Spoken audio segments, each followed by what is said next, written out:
नमस्कार दोस्तों, मैं हेमचंद जांगेड़ आपका मित्र आपका हार्दिक स्वागत करता हूं। दोस्तों, जैसा कि हम इंग्लिश सब्जेक्ट जो है ग्रामर पढ़ने जा रहे हैं, आपको पता है अपन पढ़ रहे हैं। तो आज बहुत ही इंपॉर्टेंट टॉपिक जो आपके सामने है टेंस टॉपिक है, जिसके बारे में स्टूडेंट्स क्लास में चर्चा करते हैं, ऑफलाइन में भी। साहब टेंस हमको समझ में नहीं आते, और जैसा कि आप 10th क्लास से पढ़ते आ रहे हो लेकिन आपका टेंस टॉपिक कभी कंप्लीट नहीं हुआ होगा, आपको बड़ा हार्ड लगता होगा। कुछ स्टूडेंट्स ऐसे भी बोलते होंगे कि टेंस पढ़ने के बाद भी सर हमको इंग्लिश नहीं आती। तो दोस्तों आइए आज अपन टेंस टॉपिक, बहुत इंपॉर्टेंट टॉपिक इंग्लिश ग्रामर का, उसे पढ़ते हैं। दोस्तों अपना जो टॉपिक है टेंस है। टेंस आप लोगों ने काफी बार पढ़ा होगा और ये बहुत ही दिखने में इजी भी लगता है। तो टेंस कितने प्रकार के होते हैं, बातें आपको पता है कि टेंस 3 प्रकार के होते हैं, प्रेजेंट, पास्ट एंड फ्यूचर। इनके 4 काइंड्स होते हैं दोस्तों, ये भी हम जानते हैं, indefinite, continuous, perfect and perfect continuous. फिर जो सेंटेंस के टाइप्स जो होते हैं, जैसे कि अफर्मेटिव है, नेगेटिव, इंट्रोगेटिव, नेगेटिव। तो दोस्तों यहां पर मैं आपको एक टेबल के माध्यम से बता रहा हूं कि ये टेंस टॉपिक जो है, जिसके 3 काइंड्स होते हैं, प्रेजेंट, पास्ट एंड फ्यूचर। दोस्तों ये जो टेबल में बना रहा हूं, अपनी नोटबुक में आप भी बना लीजिएगा। और इस टेबल के दौरान हम 2 इंपॉर्टेंट बातें पढ़ेंगे। नंबर 1 ये कि कौन से टेंस में कौन सी वर्ब आती है और किस सब्जेक्ट के साथ किस वर्ब का प्रयोग किया जाता है, क्योंकि ऐसा अब तक 2 या 3 बार ऐसा पूछा जा चुका है एग्जाम के अंदर। जैसे कि आपके एलडीसी 2011 में, फर्स्ट ग्रेड के मेन इंग्लिश के पेपर में 2012 में लगभग 6 क्वेश्चन और 10 क्वेश्चन, इसके अलावा एक बार महिला सुपरवाइजर में पूछा जा चुका है कि सेंटेंस देकर के उसमें यह पूछा गया है कि इसमें कौन सा टेंस है। तो यानी कि आइडेंटिफाई ऑफ द टेंस, यहां पर टेंस को पहचानना है। तो इस टेबल के माध्यम से आप 2 बातें पढ़ेंगे कि कौन से टेंस में कौन सी वर्ब आती है और किस सब्जेक्ट के साथ किस वर्ब का प्रयोग किया जाता है। तो दोस्तों यहां पर अपन बात करते हैं टेंस के जो 3 टाइप्स के होते हैं। दोस्तों आप यहां पर पढ़ेंगे प्रेजेंट टेंस के बारे में, और मैं आपको प्रेजेंट टेंस ही पढ़ाऊंगा। और पास्ट और फ्यूचर टेंस जो होता है वो प्रेजेंट से बनता है, और फ्यूचर भी जो है वो भी प्रेजेंट से बनता है। तो दोस्तों आपको जो अपना फोकस है वो प्रेजेंट टेंस पे देखना है, और आपको प्रेजेंट टेंस यहां पर सीखना है, क्योंकि अगर प्रेजेंट टेंस आपको याद हो जाता है, ठीक है, तो आप उससे पास्ट टेंस बना सकते हैं और फ्यूचर भी बना सकते हैं। यहां पर जो आप पढ़ने जा रहे हैं वो रटने वाली शैली नहीं है, यहां पर समझने वाली शैली है, और एक बार अगर समझ में आ गया दोस्तों तो आप भूल नहीं पाएंगे। तो दोस्तों यहां पर बता रहा हूं कि 3 प्रकार के टेंस हैं, प्रेजेंट, पास्ट एंड फ्यूचर, और इन तीनों टेंस के 4 काइंड्स, जैसा कि आपको पता है 4 काइंड्स होते हैं दोस्तों। इनके 4 काइंड्स हैं। नंबर 1 जो है दोस्तों आपका वो इंडेफिनिट है, इंडेफिनिट, जिसे आप सिंपल के नाम से भी जानते हैं, सिंपल के नाम से भी जानते हैं। दूसरा जो काइंड्स है दोस्तों यहां पर वह है आपका कंटिन्यूस, कंटिन्यूस। 3 जो है वह है दोस्तों आपका परफेक्ट, परफेक्ट। और 4th है दोस्तों आपका पीसी, यानी कि परफेक्ट कंटिन्यूस, पीसी यानी कि परफेक्ट कंटिन्यूस।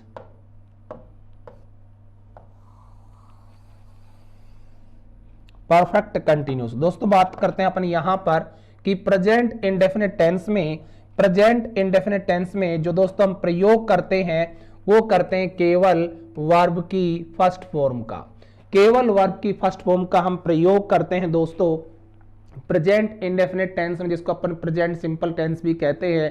अब मैं आपसे पूछूं क्या इसमें अपन कुछ और भी जोड़ते हैं, तो आप कहेंगे सर इसमें एस और ईएस जोड़ते हैं। तो क्यों जोड़ते हैं? ऐसा केवल आपने अभी तक रट रखा है, समझा नहीं है। और आप ये भी आपने रट रखा होगा कि ही, सी, इट, नेम के साथ वर्ब में एस और ईएस लगाते हैं, बाकी के साथ नहीं लगाते। क्यों लगाते हैं और बाकी के साथ क्यों नहीं लगाते हैं? दोस्तों अपने ग्रामर में एक बहुत इंपॉर्टेंट टॉपिक, उस टॉपिक का नाम है दोस्तों, उस टॉपिक का नाम है आपका सिंटैक्स। मतलब होता है दोस्तों इसका सब्जेक्ट वर्ब अग्रीमेंट। इसका पूरा नाम जो है वो सब्जेक्ट वर्ब अग्रीमेंट है, यानी कि सब्जेक्ट वर्ब दोनों में आपस में अग्रीमेंट होना, कॉनकॉर्ड होना, मेल जोल होना। It means we can say that verb is used according to subject, की वर्ब का प्रयोग सब्जेक्ट के अनुसार किया जाता है। तो हम कह सकते हैं कि सिंगुलर सब्जेक्ट हो, यानी कि सिंगुलर सब्जेक्ट हो, सिंगुलर सब्जेक्ट तो दोस्तों सिंगुलर वर्ब का प्रयोग होगा। और यदि आपका सब्जेक्ट प्लूरल है, प्लूरल सब्जेक्ट है, तो दोस्तों प्लूरल वर्ब का आप प्रयोग करेंगे, प्लूरल वर्ब का प्रयोग करेंगे। तो दोस्तों यहां पर आप देख सकते हैं, हमने बताया कि सिंगुलर सब्जेक्ट है तो दोस्तों सिंगुलर वर्ब का प्रयोग करेंगे, और प्लूरल सब्जेक्ट तो प्लूरल वर्ब का प्रयोग करेंगे। दोस्तों हम सब्जेक्ट को तो पहचानते हैं कौन सा सिंगुलर होता है और कौन सा प्लूरल होता है। सब्जेक्ट जो कि नाउन या प्रोनाउन बनता है, और नाउन जो वो होते हैं संज्ञा, जो कि आप पढ़ चुके हैं नाउन टॉपिक के अंदर, जो भी आपको दिखाई दे रहे हैं सब वो नाउन है। क्लियर? जैसे मेरे हाथ में मार्कर है, ये भी एक नाउन है। और नाउन यानी कि सब्जेक्ट जो बनता है, यदि वो अपने आप में एक है तो वह सिंगुलर होता है, और यदि अपने आप में दो या दो से अधिक होता है वो प्लूरल होता है। जैसे एक फिंगर है तो ये सिंगुलर है, ये 2 है तो इसको बोलेंगे फिंगर्स, प्लूरल हो गया। ये 4 है तो भी फिंगर्स कहलाएंगी, ये भी प्लूरल है। लेकिन दोस्तों हम बात करें यहां पर वर्ब की, तो नाउन का जस्ट उल्टा वर्ब होती है। ध्यान रखना, अपनी फिंगर को नोटिस करना कि नाउन है अपने आप में एक है, सिंगुलर है, यानी कि नाउन सिंगुलर है तो वर्ब आपकी प्लूरल है। वर्ब की फर्स्ट फॉर्म अपने आप में हमेशा प्लूरल होती है। दोस्तों अगर सब्जेक्ट की बात करें, जैसे कि यहां पर ही ये सिंगुलर है, सी ये भी सिंगुलर है, इट ये भी सिंगुलर है, किसी एक व्यक्ति का नाम दोस्तों ये भी सिंगुलर है। इसी प्रकार वी ये आपका प्लूरल है, हम सब प्लूरल है। यू अकेले व्यक्ति को भी कहें तो यू कहते हैं, और सबको कहें तो यू कहते हैं, लेकिन यू को प्लूरल माना जाता है, इसके साथ में प्लूरल वर्ब का यूज किया जाता है। और इसके अलावा दे यानी वे लोग, ये भी प्लूरल है। और 2 या 2 से अधिक व्यक्तियों का नाम रवि एंड रवीना, तो दोस्तों ये भी प्लूरल है। इनके साथ जो वर्ब का हम प्रयोग करेंगे दोस्तों, इनके साथ आपकी सिंगुलर वर्ब का प्रयोग होगा। एसवी का मतलब सिंगुलर वर्ब, और पीवी का मतलब प्लूरल वर्ब। अब दोस्तों मैं बता रहा हूं कि नाउन जो है या प्रोनाउन जो है, जो सब्जेक्ट का रोल करता है सेंटेंस में, यदि वो अपने आप में एक है तो सिंगुलर होता है, यदि अपने आप में 2 या 2 से अधिक होता है तो प्लूरल होता है। तो नाउन अपने आप में सिंगुलर होता है, जबकि दोस्तों वर्ब जो होती है अपने आप में प्लूरल होती है। दोस्तों ध्यान देना यहां पर कि वर्ब की जो फर्स्ट फॉर्म होती है दोस्तों, ये अपने आप में हमेशा कौन से फॉर्म में होती है, ये प्लूरल फॉर्म में होती है। और इसका प्रयोग अपन प्लूरल सब्जेक्ट के साथ में करते हैं, जैसे कि आप यहां पर देख सकते हैं। जैसे दोस्तों आपका गो है, प्लूरल है, कम है, प्लूरल है, डू है, प्लूरल है, आर प्लूरल है, वर प्लूरल है। इसके अलावा दोस्तों हैव जो है ये प्लूरल है। यदि दोस्तों अपने पास सब्जेक्ट सिंगुलर आता है तो सिंगुलर वर्ब का यूज करेंगे, और सिंगुलर वर्ब के लिए हमें जो ये प्लूरल वर्ब है जो अपने आप में प्लूरल होती है, इसको सिंगुलर बनाना होगा। और इसको सिंगुलर बनाने के लिए दोस्तों इसमें एस और ईएस का प्रयोग करते हैं, और ये अपने आप में बन जाती है सिंगुलर वर्ब। जैसे दोस्तों आप यहां पर देख रहे हैं, तो गो का यहां पर गोज हो जाएगा, कम का दोस्तों कम्स हो जाएगा, डू का यहां पर डज हो जाएगा, आर का दोस्तों इज हो जाएगा, वर का यहां पर वोज हो जाएगा, और हैव का दोस्तों यहां पर हैज हो जाएगा। अब आप चाहे एस जोड़े या ईएस जोड़े, दोस्तों इन सब के अंत में आप देख रहे हैं अंत में एस का प्रयोग हो रहा है। तो ये मान लीजिएगा कि जिस वर्ब के अंत में एस है वह अपने आप में सिंगुलर होती है। और अब आपको रटने की आवश्यकता नहीं है, कि बार बार ये लिखने की भी आवश्यकता नहीं है कि ही सिटनेम के साथ इज आएगा, आर आएगा, वो जाएगा, वर आएगा। दोस्तों जो अपने आप में एक है वो सिंगुलर है, उसके साथ सिंगुलर वर्ब का यूज करना है। और वर्ब अपने आप में प्लूरल होती है, जिसका प्रयोग प्लूरल सब्जेक्ट के साथ करेंगे। सिंगुलर बनाना हो तो वर्ब में एस और ईएस का प्रयोग करेंगे। और जैसे कि आपने देखा कि अंत में एस हो चाहे ईएस हो, अंत में आएगा एस ही। तो आप कह सकते हैं कि जिस वर्ब के अंत में एस हो वह सिंगुलर होती है, वह सिंगुलर वर्ब होती है। Clear friend? जिस वर्ब के अंत में एस हो वह क्या होती है, सिंगुलर होती है। तो आइए दोस्तों बात करते हैं प्रेजेंट इंडेफिनिट टेंस की। दोस्तों प्रेजेंट इंडेफिनिट टेंस में आपने देखा कि यहां पर केवल हम फर्स्ट फॉर्म का प्रयोग करते हैं, और अभी आपने समझा कि फर्स्ट फॉर्म जो होती है अपने आप में प्लूरल होती है, जिसका प्रयोग प्लूरल सब्जेक्ट के साथ करते हैं। यदि सब्जेक्ट आपका सिंगुलर होता है दोस्तों, इसमें अपन क्या लगाते हैं, एस और एस। क्यों लगाते हैं, वर्ब को सिंगुलर बनाने के लिए। वर्ब को सिंगुलर बनाने के लिए इसमें क्या जोड़ते हैं, एस और ईएस का प्रयोग करते हैं। अब यदि दोस्तों इसका नेगेटिव सेंटेंस बनाना हो तो नेगेटिव बनाने के लिए नोट का प्रयोग करते हैं, और नोट हमेशा 3 नंबर पे आता है, यानी 1 नंबर पे सब्जेक्ट, 2 पर हेल्पिंग और 3 पर नोट। नोट एडवर्ब होता है। नोट हमेशा यूज होता है दोस्तों हेल्पिंग वर्ब के बाद। Note is always used after helping verb, और हमारे पास यहां पर कोई हेल्पिंग वर्ब नहीं है। ऐसी कंडीशन में दोस्तों हम हेल्पिंग लेते हैं डू को। डू को हम ऑपरेटर वर्ब कहते हैं। डू को हम ऑपरेटर वर्ब कहते हैं क्योंकि सेंटेंस को आगे ऑपरेट करती है। अगर ये नहीं होता तो दोस्तों इसका नेगेटिव नहीं बनता, इंट्रोगेटिव नहीं बनता। और डू जो है अपने आप में प्लूरल है, और अगर सब्जेक्ट आता है दोस्तों सिंगुलर तो हमें डज का भी प्रयोग करना होगा। तो दोस्तों अगर नेगेटिव आप बनाते हैं दोस्तों, यहां पर आपको प्रयोग करना होगा नेगेटिव में डू, डज प्लस नॉट और प्लस वर्ब की फर्स्ट फॉर्म। अब इसमें एस और यस नहीं लगाना। यह बात भी आप नोट कर लीजिएगा कि सब्जेक्ट के जस्ट बाद में, यानी 2 नंबर पे जो वर्ब आती है वही सब्जेक्ट के अकॉर्डिंग आती है। बाकी और सेंटेंस में कहीं पर भी आएंगी उनका संबंध सब्जेक्ट से नहीं होता जब तक सेंटेंस कंप्लीट ना हो जाए।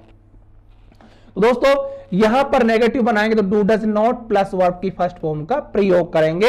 यह था प्रेजेंट इंडेफिनिट या प्रेजेंट सिंपल टेंस। अब बात करते हैं दोस्तों कंटिन्यूस की। तो दोस्तों कंटिन्यूस में जो हम प्रयोग करेंगे वो हम प्रयोग करेंगे is, am, are plus verb की फर्स्ट फॉर्म प्लस आईएनजी का।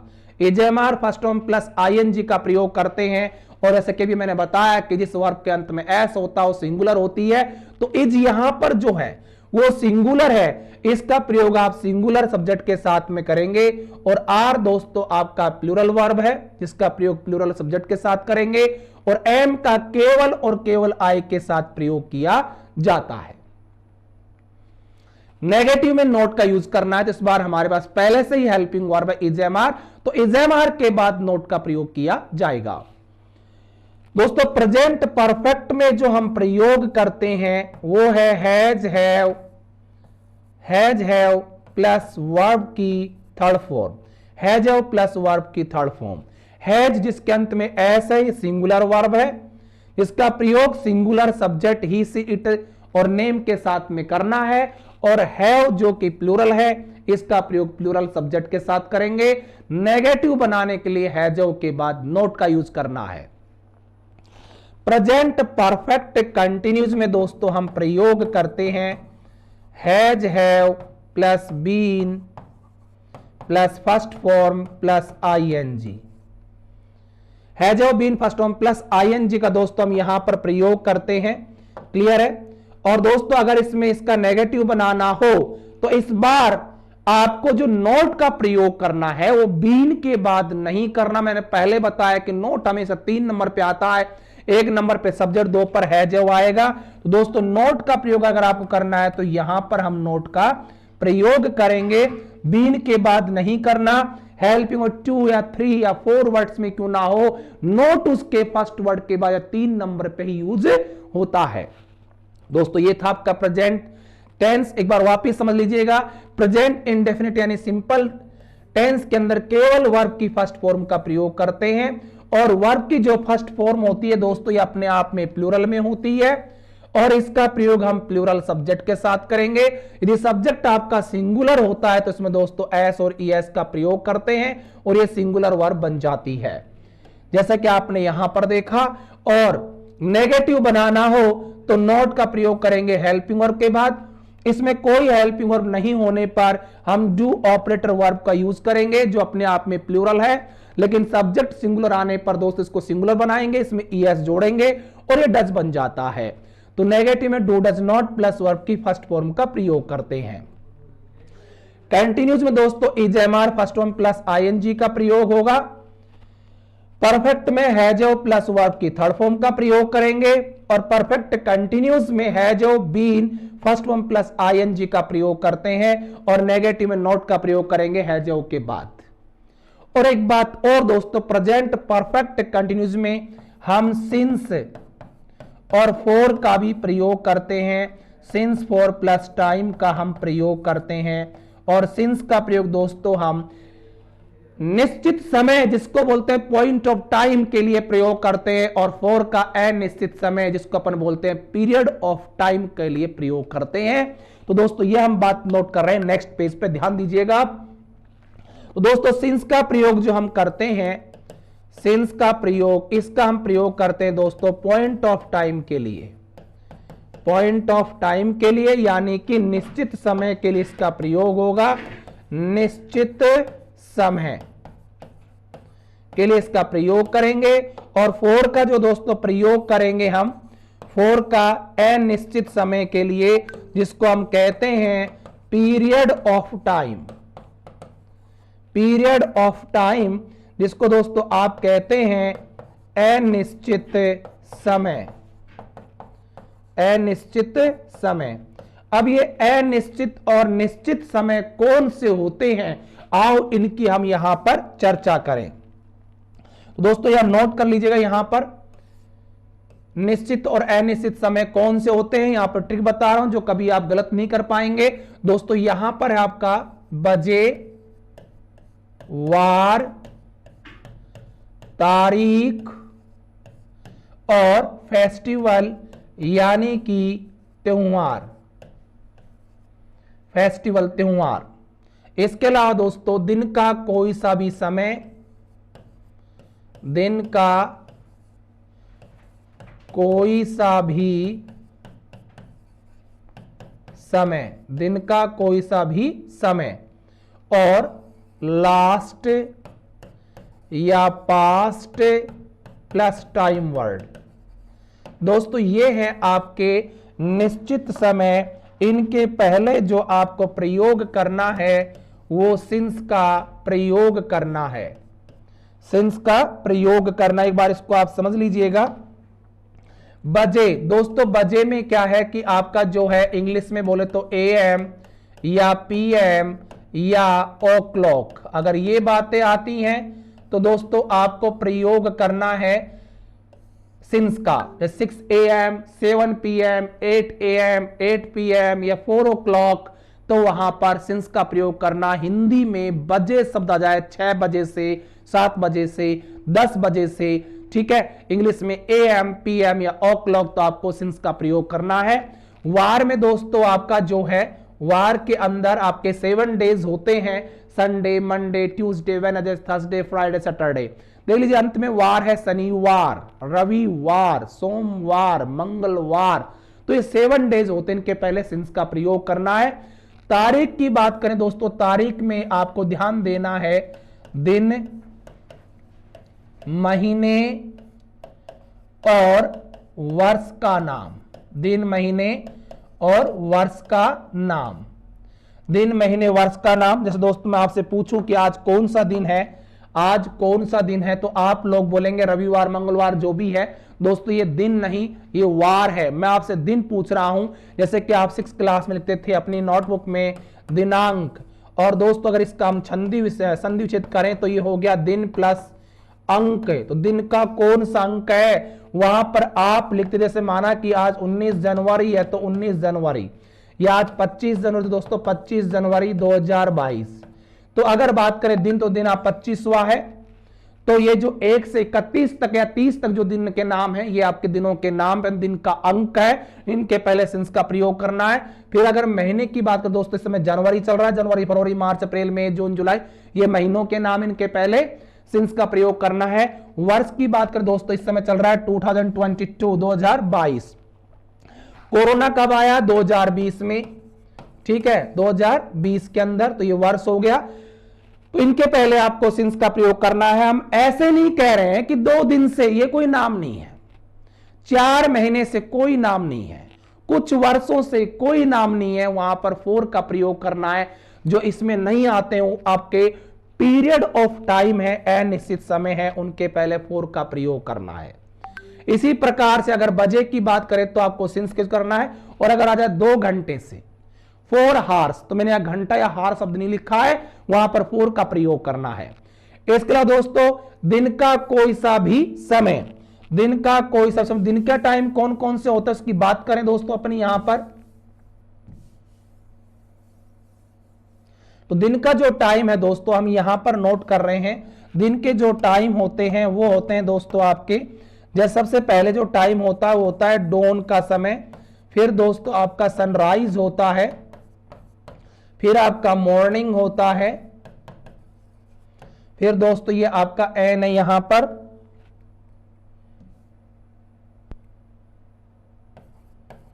मॉर्निंग, फिर दोस्तों आपका नून होता है, ठीक है, फिर आपका आता है दोस्तों आफ्टरनून,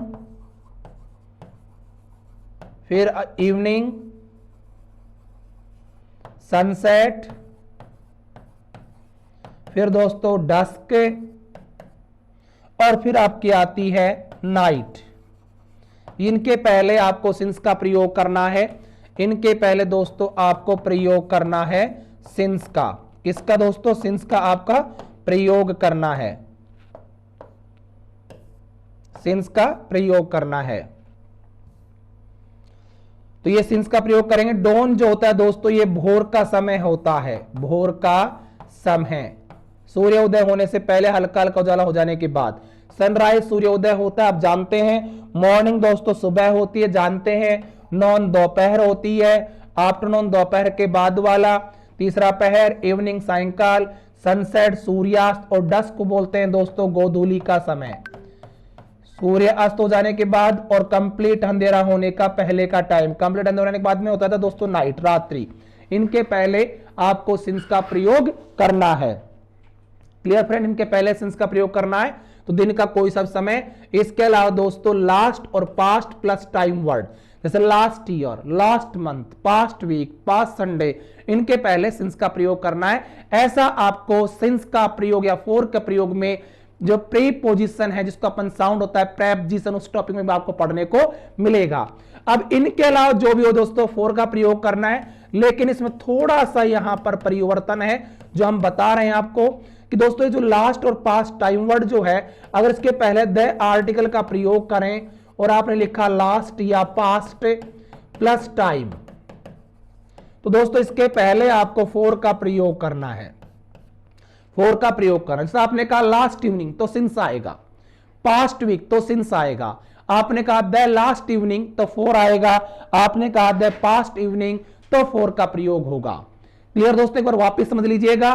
बजे, वार, तारीख, त्योहार, दिन का कोई सब समय, last, past plus time word हो तो आपको सिंस का प्रयोग करना है। और ये दिनों के नाम हमने लिख दिए हैं, दिन में जो भी टाइम आता दिन का समय। और उसके अलावा अगर कोई भी आता तो फोर का प्रयोग करना है। और यदि लास्ट और पास्ट के पहले दोस्तों आपका द आर्टिकल का प्रयोग होता है तो भी आपको फोर का प्रयोग करना है। तो दोस्तों ये बात हो गई आपके सिंस और फोर की, यानी कि पॉइंट ऑफ टाइम और पीरियड ऑफ टाइम के बारे में। साथ में आप नोट करते रहिएगा, नहीं तो स्क्रीनशॉट आप ले सकते हैं दोस्तों। अब देखिए दोस्तों यहां पर वापस अपन आते हैं, तो अपन बात कर रहे हैं प्रेजेंट सिंपल टेंस, जिसमें फर्स्ट फॉर्म का प्रयोग करते हैं जो अपने आप में प्लूरल होती है। इसको सिंगुलर बनाने के लिए एस और ईएस का प्रयोग करेंगे, क्योंकि जिस वर्ब के अंत में एस होता है वह सिंगुलर वर्ब होती है। फिर दोस्तों कंटिन्यूज में हम बात करेंगे is am are first form plus ING का, परफेक्ट में हैजो प्लस वर्ब की थर्ड फॉर्म, परफेक्ट कंटिन्यूज में has have been first form plus ING, not का प्रयोग हैजो के बाद होगा, और इसमें since for plus time word का प्रयोग करते हैं। दोस्तों ये था आपका प्रेजेंट टेंस। अब मैं बता रहा था कि अगर आपको प्रेजेंट टेंस समझ में आ जाता है तो आपको पास्ट और फ्यूचर रटने की आवश्यकता नहीं है, क्योंकि पास्ट टेंस प्रेजेंट से ही बनता है, फ्यूचर टेंस प्रेजेंट से ही बनता है। अब वो कैसे बनता है हम आपको तरीका बता रहे हैं दोस्तों यहां पर, कि प्रेजेंट टेंस से पास्ट टेंस यदि आप बनाते हैं तो एक बात नोटिस कर लेना, प्रेजेंट टेंस में हमेशा फर्स्ट फॉर्म का प्रयोग होता है और पास्ट टेंस में सेकंड फॉर्म का प्रयोग किया जाता है। तो आपको क्या करना है कि प्रेजेंट टेंस में सब्जेक्ट के जस्ट बाद में जो भी वर्ब आ रही हैं ये जो वर्ब आ रही है दोस्तों आप देख रहे हैं सब्जेक्ट के तुरंत बाद यानी कि सेकंड नंबर पर, उन सब की सेकंड फॉर्म कर दें, उन सब की सेकंड फॉर्म कर दें। हर वर्ब की नहीं करनी है, केवल सब्जेक्ट के जस्ट बाद जो भी वर्ब है, मे बी, हेल्पिंग वर्ब और मेन वर्ब, उनकी सेकंड फॉर्म करें, केवल एक की। अगर हेल्पिंग वर्ब है तो हेल्पिंग वर्ब की सेकंड फॉर्म करें, यदि मेन वर्ब है तो मेन वर्ब की सेकंड फॉर्म करें। और इसके लिए हमें फर्स्ट सेकंड फॉर्म याद होनी चाहिए, जो मैक्सिमम हमें याद नहीं है, लेकिन कुछ वर्ब है जो इंपॉर्टेंट है जिन्हें तो याद करना ही है। तो वो ये है दोस्तों, हम यहां पर नोट कर रहे हैं, तो ये तो आपको याद करनी है दोस्तों। नंबर 1 जो है डू, डू का मतलब होता है दोस्तों करना, डू का मतलब होता है करना, ठीक है। और इसका सिंगुलर होता है डज, सिंगुलर डज होता है। और इन दोनों की सेकंड फॉर्म जो होती है वो डिड होती है और थर्ड फॉर्म दोस्तों डन होती है। इसी प्रकार से नेक्स्ट जो है वो है आपका बी, बी का मतलब दोस्तों होना या बनना होता है और बी का फर्स्ट प्रूफ होता है is am are. Is am are कहे या बी कहे दोनों में कोई डिफरेंस नहीं है, डिफरेंस इतना सा है इज एम आर हमेशा हेल्पिंग वर्ब के रूप में सब्जेक्ट के तुरंत बाद यूज होती है 2 नंबर पर, और be as a main verb किसी न किसी हेल्पिंग वर्ब के बाद में प्रयोग होगी। डायरेक्ट सब्जेक्ट के बाद में बी का प्रयोग कभी नहीं करते हैं। और इन दोनों की सेकंड फॉर्म जो होती है वो होती है वॉज, वर, और थर्ड फॉर्म होती है दोस्तों बीन। इसी प्रकार हैव, हैव का मतलब दोस्तों रखना होता है, इसका सिंगुलर रूप जैसे कि अभी आपने देखा हैज होता है, और हैव की सेकंड फॉर्म हैड और थर्ड फॉर्म भी हैड होती है। तो इतना तो आपको याद होना चाहिए। वापस सुन लीजिएगा, डू डज जिसकी सेकंड फॉर्म डिड होती है, थर्ड फॉर्म डन होती है। बी यानी कि is am are, second form was were, third form been. Has मतलब रखना, सेकंड फॉर्म हैड और थर्ड फॉर्म हैड होती है। तो आइए दोस्तों बात करते हैं अब, जैसे मैंने बताया कि प्रेजेंट टेंस से पास्ट टेंस बनाने के लिए प्रेजेंट टेंस में सब्जेक्ट के बाद जो भी वर्ब है उसकी सेकंड फॉर्म आपको करनी है। जैसे कि यहां पर फर्स्ट फॉर्म इसकी करनी है दोस्तों सेकंड फॉर्म। सेकंड फॉर्म ना सिंगुलर होती है ना प्लूरल होती है, सभी के साथ कॉमन प्रयोग होती है। केवल एक ही एक ऐसी सेकंड फॉर्म है जो सिंगुलर प्लूरल होती है, जो अभी आपने देखा वोज वर। तो वोज के अंत में ऐसा वो सिंगुलर है, वर आपकी प्लूरल, उसके अलावा कोई भी सेकंड फॉर्म सिंगुलर प्लूरल नहीं होती। दोस्तों अब माना कि यहां पर हमने फर्स्ट फॉर्म इसकी हमने कर दी सेकंड फॉर्म। सोचिए जरा सी देर के लिए कि यहां पर गो है तो गो का वेंट कर दीजिएगा। जैसे हिंदी सेंटेंस में हम अंत में प्रेजेंट में है होता है, उसको उठाकर था कर देते हैं, वो बन जाता है पास्ट टेंस, भूतकाल। जैसे मैं जा रहा हूं तो मैं जा रहा था, मैं खाना खाता हूं तो मैं खाना खाता था। उसी प्रकार से जैसे हिंदी में लास्ट वर्ड को बदलने से टेंस बदलता है, उसी प्रकार इंग्लिश में सब्जेक्ट के बाद वाले वर्ड को या मेन वर्ब या जो हेल्पिंग वर्ब है उसकी सेकंड फॉर्म करने से टेंस बदल जाता है। जैसे कि यहां पर गो है तो गो का वेंट हो जाएगा, कम है तो केम, प्ले का प्लेड, सी का सा, टेल का टोल्ड। इसी प्रकार डूडस की सेकंड फॉर्म दोस्तों डिड हो जाएगी, इजेमार की वोजवर हो जाएगी, हैजेव का हेड हो जाएगा, और यहां पर भी हैजेव का हेड हो जाएगा। बाकी जो वर्ब है वो कॉमन वैसे ही रहेंगी। इस प्रकार से पास्ट टेंस बनता है। तो दोस्तों याद केवल आपको प्रेजेंट करना है।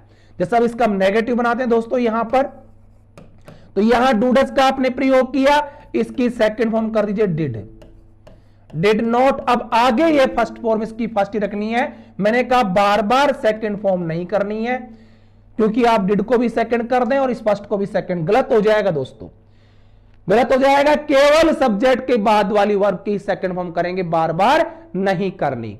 इसी प्रकार दोस्तों यहां इजेमार का आपको करना होगा वॉज वर, सेकंड फॉर्म, आगे मेन वर्ब वही रहेगी, first form plus ING. Clear friend? फिर यहां पर हैजेव का प्रयोग हो रहा है तो यहां हो जाएगा दोस्तों हैड प्लस वर्ब की थर्ड फॉर्म। और नेगेटिव में नोट का जैसे कि आपको प्रयोग करना है, या डिड के बाद नोट का प्रयोग हो रहा है, या वॉज वर्ब के बाद नोट का प्रयोग हो जाएगा, या हैड के बाद नोट का प्रयोग हो जाएगा। इसी प्रकार दोस्तों यहां पर हैज है, इसकी भी आप सेकंड फॉर्म कर दीजिए, had been plus first form plus ING, बाकी पैटर्न वही रहेगा। वही आपको यहां पर भी सिंस फॉर प्लस टाइम का प्रयोग करना होगा, time. Clear friend? I think आपको बिल्कुल समझ में आ रहा होगा। तो दोस्तों यहां पर डिड नॉट प्लस वर्ब की फर्स्ट फॉर्म, या वॉज वर्ब प्लस वर्ब की फर्स्ट फॉर्म प्लस आईएनजी, या हैड प्लस वर्ब की थर्ड फॉर्म, या had been first form plus ING. इसमें नॉट का प्रयोग करना तो ही हैड के बाद में यहां पर करना होगा। और सिंस का प्रयोग जैसे कि आप जानते हैं पॉइंट ऑफ टाइम के लिए होता है, और फॉर का पीरियड ऑफ टाइम के लिए किया जाता है। तो दोस्तों ये हो गया पास्ट टेंस, आपको याद करना है केवल प्रेजेंट। और अब बात करते हैं प्रेजेंट टेंस से फ्यूचर टेंस बनाने की। प्रेजेंट टेंस से फ्यूचर टेंस बनाने की तो दोस्तों प्रेजेंट टेंस से फ्यूचर टेंस यदि बनाना हो तो आपको प्रेजेंट टेंस में वही सब्जेक्ट के बाद जो भी वर्ब आ रही हैं, यहां पर देख रहे हैं आप जिसको अंडरलाइन कर रहा हूं, यहां फर्स्ट फॉर्म है, इज एम आर है, यहां हैज है, यहां हैज है, इन सब के पहले सेल और विल का प्रयोग कर दीजिएगा। इन सब के पहले सेल और विल का प्रयोग कर दे। और इसमें आपको एक बात का विशेष ध्यान रखना है दोस्तों, यहां पर जो कि हम यहां नोट कर रहे हैं कि सेल और विल के बाद हमेशा फर्स्ट फॉर्म का प्रयोग होता है। सेल विल के बाद हमेशा फर्स्ट फॉर्म का प्रयोग होता है दोस्तों। इसमें एस और ईएस का प्रयोग नहीं करते, ये ध्यान रखना है। सेल विल के बाद हमेशा फर्स्ट फॉर्म का प्रयोग होता है, इसमें एस और ईएस का प्रयोग नहीं करते, क्योंकि ऑलरेडी मैं आपको बता चुका हूं उसी फर्स्ट फॉर्म में एस और ईएस का प्रयोग करते हैं जो सब्जेक्ट जस्ट बाद में आती है, 2 नंबर पर आती है, और कहीं पर आएगी उसका सब्जेक्ट से कोई संबंध नहीं होता। अगर मैं एग्जाम्पल लिखता हूं दोस्तों यहां पर नंबर 1 कि आई सेल गोज टू मार्केट, तो या क्या ये सेंटेंस सही है? इसी प्रकार मैंने लिखा दोस्तों यहां पर सी विल हैज ए कार, उसके पास एक कार होगी, तो क्या दोनों सेंटेंस सही है? तो दोस्तों दोनों ही गलत है, क्योंकि सेल के बाद यहां पर गोज का प्रयोग किया, इसमें ईएस का प्रयोग किया, जो कि गलत है, ईएस नहीं आएगा। इसी प्रकार विल के बाद हैज का प्रयोग किया, और हैज में एस का प्रयोग किया गया है, जो कि गलत है दोस्तों। यहां पर आपको हैव का प्रयोग करना होगा, यह होगा सी विल हैव ए कार। तो यहां पर एक बात आप ध्यान में रखेंगे कि सेल विल के बाद हमेशा फर्स्ट फॉर्म आती है, उसमें एस और ईएस का प्रयोग नहीं करते हैं। देखिए दोस्तों अब अपन बनाते हैं प्रेजेंट टेंस से फ्यूचर टेंस। तो यहां पर ये फर्स्ट फॉर्म आप देख रहे हैं, इसके पहले आपको दोस्तों सेल और विल का प्रयोग करना है, सेल और विल का प्रयोग करना है, सेल विल प्लस वर्ब की फर्स्ट फॉर्म। इसी प्रकार दोस्तों यहां पर आपने इजेमार का प्रयोग आप देख रहे हैं, तो इजेमार के स्थान पर अब आप इनके पहले सेल और विल का प्रयोग करेंगे। और क्या सेल विल के बाद इजेमार तीनों लिखना पॉसिबल है? कभी पढ़ा भी नहीं होगा, सेल इज सेल एम कभी नहीं पढ़ा होगा, इम्पॉसिबल है। तो दोस्तों इज एम आर को हम इसका जो फादर है, इसका जो बाप, उसको लिखेंगे, जो कि आप यहां पर देख रहे हैं दोस्तों। ये देखिए इजेमार की जो फॉर्म होती है वो क्या है, ये देखिए दोस्तों इजेमार की जो फॉर्म है वो आपकी बी है, और बी लिखने का मतलब आपने इजेमार लिख दिया है। इजेमार तीनों को नहीं लिख सकते, तो इनको एक रूप में लिखेंगे बी के रूप में। और बी लिखने का मतलब दोस्तों आपने क्या लिख लिया, इजेमार लिख दिया है। तो दोस्तों यहां पर हो जाएगा आपका सेल विल प्लस बी। अब बी लिखने मतलब आपने क्या लिख दिया, इजेमार लिख दिया, आगे फर्स्ट फॉर्म प्लस आईएनजी लिखना है, फर्स्ट फॉर्म प्लस आईएनजी। और इसमें नेगेटिव में नोट का प्रयोग करना है, तो आपके पास ऑलरेडी हेल्पिंग वर्ब है सेल विल, तो आप नोट का यूज कीजिए सेल विल के बाद। यहां पर भी सेल विल के बाद यहां नोट आ जाएगा, यहां पर दोस्तों यहां नोट आ जाएगा सेल विल के बाद। यहां पर हैजव है और अभी आपने देखा कि सेल और विल के बाद हैज का प्रयोग नहीं कर सकते क्योंकि उसमें एस का प्रयोग हो रहा है। तो दोस्तों हमें केवल और केवल हैव का प्रयोग करना है। तो दोस्तों यहां हो जाएगा आपका shall will plus have plus verb की थर्ड फॉर्म। यहां पर भी नॉट का प्रयोग करना दोस्तों, यहां पर भी नॉट का प्रयोग कर सकते हैं। कहां पर हैज सेल विल के बाद, यहां पर भी। और आजकल एक न्यू ट्रेंड देखा जाए, थोड़ा सा परिवर्तन कर दिया गया है, यहां पर भी राइट है और आप हैव के बाद भी यहां पर भी नॉट का यूज करें तो दोस्तों ये भी राइट माना जाता है। ये थोड़ा आजकल नया परिवर्तन कर दिया गया है, पहले वहीं पर नॉट का जो था और सेंटेंस, ये दोनों ही राइट माने जाते हैं। इसी प्रकार दोस्तों यहां पर भी हैज है, इसमें केवल आपको हैव का यूज लेना है। तो यहां हो जाएगा दोस्तों आपका shall will plus have been, shall will have been first form plus ING और साथ में दोस्तों आपको सिंस और फॉर का प्रयोग करना है टाइम के लिए। और इसमें अगर आपको दोस्तों नॉट का प्रयोग करना है तो आप एक तो यहां पर भी नॉट का प्रयोग कर सकते हैं, नहीं तो हैव के बाद यहां पर भी नॉट का प्रयोग कर सकते हैं। दोनों ही कंडीशन में राइट माना गया है। तो दोस्तों आपने देखा कि हमने प्रेजेंट से ही पास्ट टेंस बनाया और प्रेजेंट से क्या बनाया, फ्यूचर टेंस बनाया। तो हमें केवल याद करना है प्रेजेंट टेंस। अब इस टेबल में 2-3 ऐसे पॉइंट निकल के आए हैं जिसमें कभी कोई परिवर्तन नहीं होता। वो कौन से हैं दोस्तों, देखिएगा यहां पर हम नोट करते हैं। दोस्तों वो पॉइंट आपके हैं नंबर 1, वो पॉइंट है दोस्तों आपके नंबर 1 है। नंबर 1 दोस्तों एक तो है कि डू, डज और डिड के बाद दोस्तों हमेशा फर्स्ट फॉर्म का प्रयोग होता है। दूसरा जो आपने देखा कि हैज और हैव और हैड के बाद हमेशा थर्ड फॉर्म का प्रयोग होता है। एक पॉइंट अभी आपने हाल में अपने लिखा कि शैल विल के बाद हमेशा फर्स्ट फॉर्म का प्रयोग होता है। और एक दोस्तों अभी आप सीखेंगे कि सेकंड फॉर्म के पहले कभी कोई हेल्पिंग वर्ब का प्रयोग नहीं होता। थर्ड फॉर्म में और सेकंड फॉर्म में यही अंतर होता है दोस्तों कि थर्ड फॉर्म से पहले हमेशा हेल्पिंग वर्ब आती है और सेकंड फॉर्म के पहले कभी कोई हेल्पिंग वर्ब नहीं आती है। अंडरस्टैंड?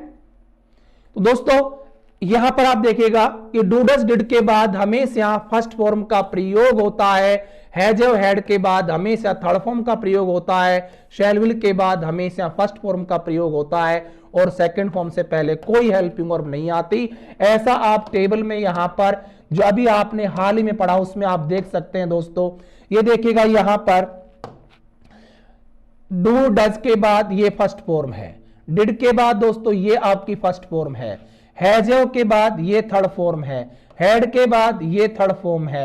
इसी प्रकार हैव के तुरंत बाद देखो थर्ड फॉर्म है। इसी प्रकार दोस्तों यहां पर भी हैज के जस्ट बाद देखना बीन थर्ड फॉर्म है, हैड के बाद दोस्तों यहां पर बीन जो है ये थर्ड फॉर्म है। क्लियर है? और यहां पर सेलुल के बाद भी ये हैव जो है ये फर्स्ट फॉर्म है। क्लियर दोस्तों? आपने देखा कि सेलुल के बाद भी यहां पर क्या है, ये हैव जो है फर्स्ट फॉर्म है, हैव के जस्ट बाद में बीन जो है ये थर्ड फॉर्म है। तो तुरंत बाद में इनमें जो मैंने पैटर्न बताया वही है, इसमें कभी कोई परिवर्तन नहीं होता है। Clear friend? और ये देखिए सेकंड फॉर्म से पहले यहां पर कोई हेल्पिंग वर्ब का प्रयोग नहीं किया गया है। क्लियर दोस्तों? तो ये था अपने टेंस के बारे में। और इस टेबल में आपने 2 बातें पढ़ी हैं कि किस सब्जेक्ट के साथ किस वर्ब का प्रयोग करते हैं और कौन से टेंस में किस वर्ब का प्रयोग किया जाता है। अब सेंटेंस में टेंस कैसे पहचानते हैं इसकी अपन बात करते हैं दोस्तों। यहां पर दोस्तों यहां मैं कुछ सेंटेंस लिख रहा हूं और उसको आप आइडेंटिफाई करने की कोशिश करना। I have a car. दूसरा सेंटेंस है सी has gone to market. He had a flat in Jaipur. इसी प्रकार दोस्तों we have या we had taken food. It was raining.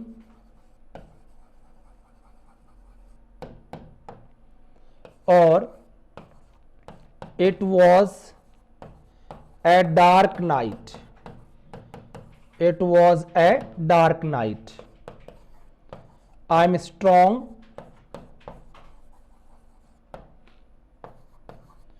और I am going या I am playing football. I am playing football.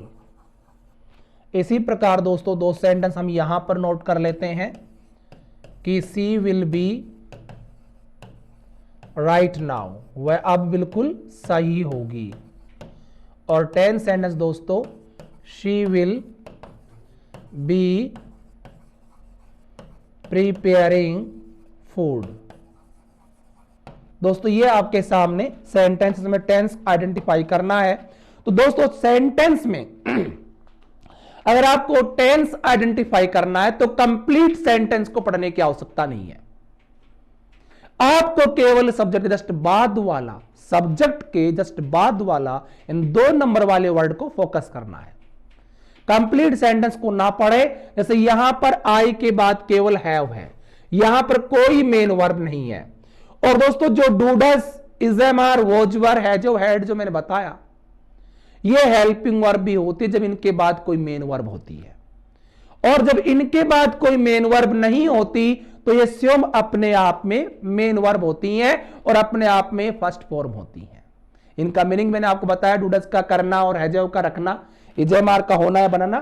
तो दोस्तों यह हैव के बाद कोई वर्ब नहीं है, केवल एकार जो है ये नाउन है, आगे थर्ड फॉर्म नहीं है। तो यहां पर केवल और केवल फर्स्ट फॉर्म है। और फर्स्ट फॉर्म का प्रयोग दोस्तों हम प्रेजेंट इंडेफिनिट टेंस में करते हैं। तो इसमें जो आपका टेंस है वो प्रेजेंट इंडेफिनिट है, प्रेजेंट सिंपल है। और आपको लग रहा होगा कि शायद प्रेजेंट परफेक्ट होगा। जल्दबाजी में एक्शन नहीं लेना है दोस्तों, हम गलत कर बैठते हैं। लेकिन इस प्रकार से जो है जागे दोस्तों गोन, यहां पर ये थर्ड फॉर्म है। अब ये हेल्पिंग वर्ब हो गई। अब ये क्लियर कट यहां पर प्रेजेंट परफेक्ट टेंस है। पीआर मतलब प्रेजेंट और परफेक्ट, ये प्रेजेंट परफेक्ट टेंस है।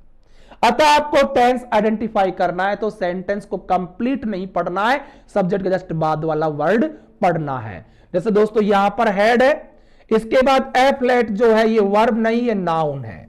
तो ये हेड जो यहां पर सेकंड फॉर्म हुई हैव की। तो दोस्तों ये हो गया पीए मतलब पास्ट और सिंपल या इंडेफिनिट, पास्ट सिंपल। और इस प्रकार जैसे हेड के बाद ये टेकन का प्रयोग किया है, ये थर्ड फॉर्म है। तो दोस्तों इसमें टेंस हुआ पास्ट परफेक्ट, पास्ट परफेक्ट। ऐसे आपको टेंस आइडेंटिफाई करना है। ये यहां पर हेल्पिंग और बन चुकी है।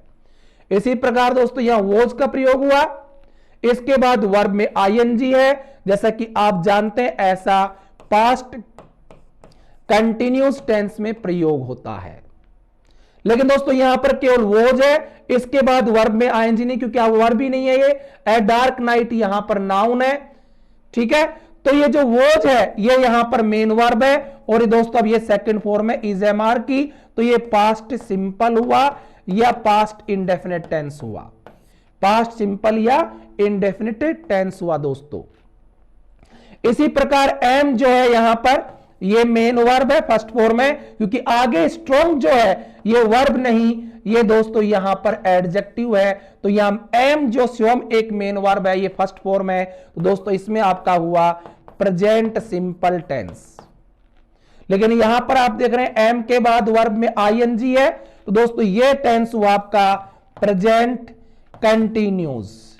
इस प्रकार से आपको टेंस पहचानना है दोस्तों। जैसा कि आप देख रहे हैं ऐसा अब तक 2 एग्जाम में या 3 एग्जाम में ऐसा पूछा जा चुका है। अब दोस्तों जैसे कि यहां पर विल है, इसके बाद बी है, और विल बी के बाद यहां पर राइट जो है ये दोस्तों आपका एडजेक्टिव है, ये आपकी वर्ब नहीं है, तो यहां पर सेल प्लस ये फर्स्ट फॉर्म है, ये फर्स्ट फॉर्म है दोस्तों। तो ये जो टेंस हुआ इसमें आपका, इसमें दोस्तों आपका जो टेंस हुआ ये आपका फ्यूचर टेंस है। ये कौन सा है दोस्तों? फ्यूचर और सिंपल टेंस है, ये सिंपल टेंस है दोस्तों। इसी प्रकार आप यहां पर देखेंगे विल बी और आगे प्रीपेयरिंग में आईएनजी है, तो अब ये विल बी हेल्पिंग वर्ब हो गई और प्रीपेयरिंग आपकी मेन वर्ब हो गई। और ऐसा आपने अभी हाल में पढ़ा किसमें? फ्यूचर कंटिन्यूस टेंस में पढ़ा दोस्तों। ये फ्यूचर कंटिन्यूस टेंस में आपने पढ़ा। तो दोस्तों इस प्रकार से आप सेंटेंस में से टेंस आइडेंटिफाई कर सकते हैं। ऐसे ढेर सारे एग्जाम्पल हम नेक्स्ट क्लास में और करेंगे। तो दोस्तों आप हमारे साथ जुड़े रहिएगा, बने रहिएगा। Thank you so much, have a nice day.